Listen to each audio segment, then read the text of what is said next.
She drank urine to get a higher position at work.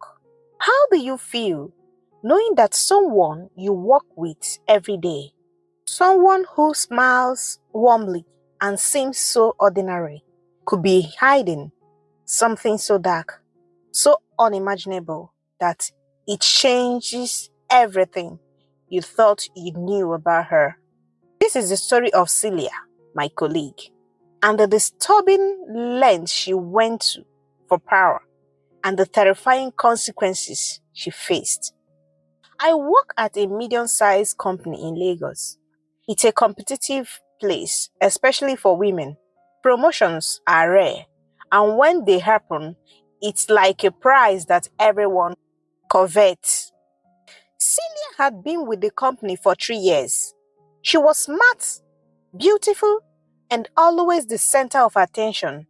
Her laughter could brighten a room, and she carried herself with confidence. But Celia wasn't just working for a paycheck.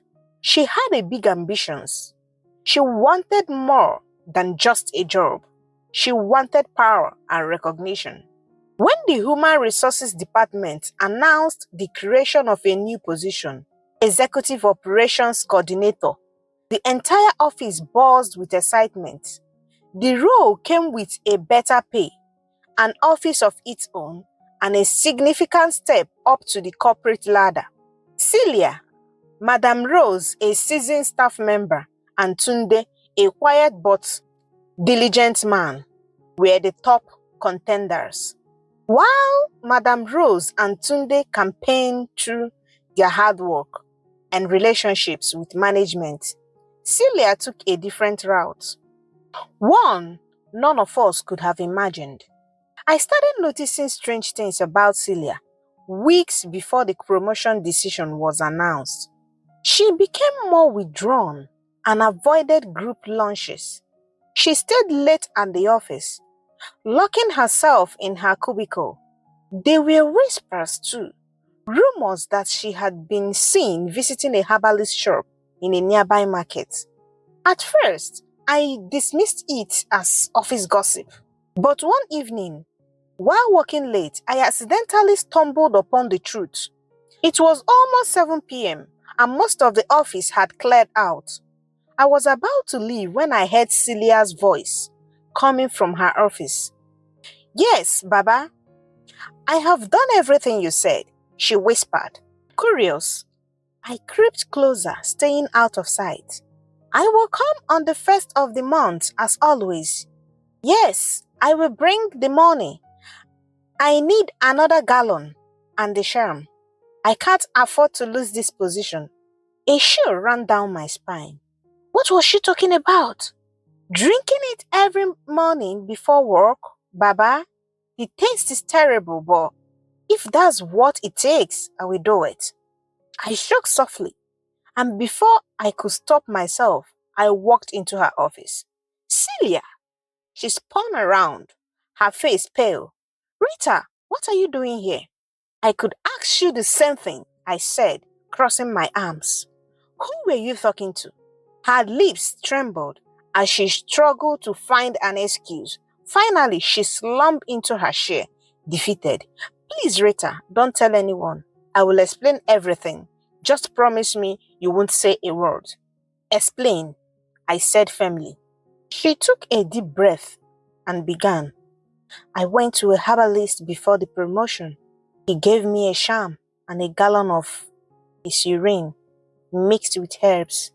He said I had to drink it every morning to ensure I got the position and keep it. He promised it will make me untouchable." My stomach turned. "You were drinking urine? Celia, do you ever hear yourself?" I was desperate.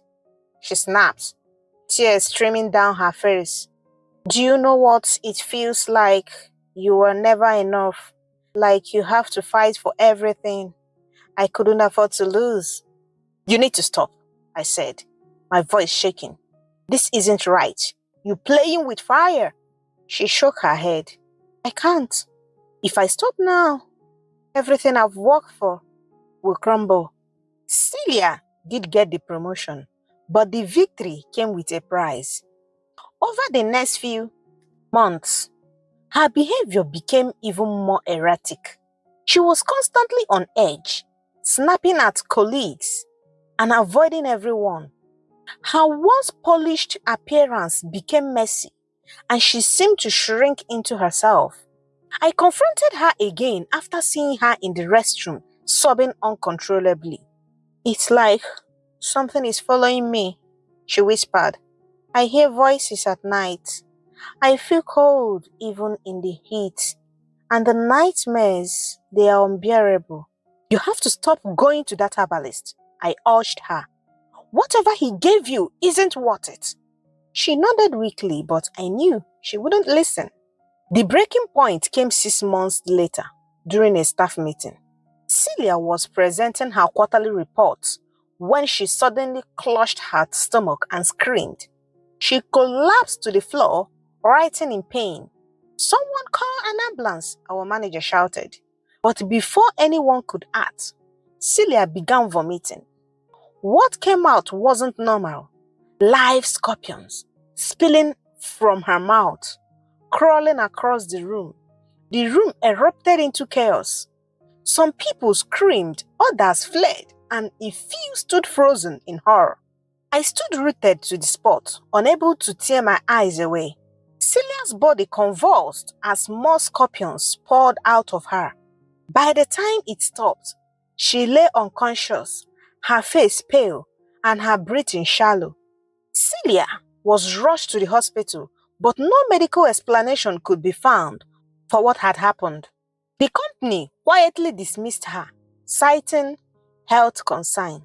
The office was overrun with rumors. Some said she had been cursed. Others whispered that she had angered a powerful spiritual force. Only I knew the truth, but even I struggled to understand it. A week after her dismissal, Cilia came to see me. She looked gaunt and broken, like someone who had aged decayed in just a few months. "I stopped going to Baba," she said, her voice barely audible. "But I don't think I will ever be free. The things I've seen, the things I've done, they won't let me go."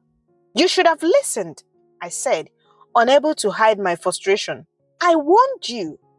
She nodded, tears streaming down her face. "I know. I was blinded by ambition, and now I am paying the price." Cilia left Lagos shortly after that.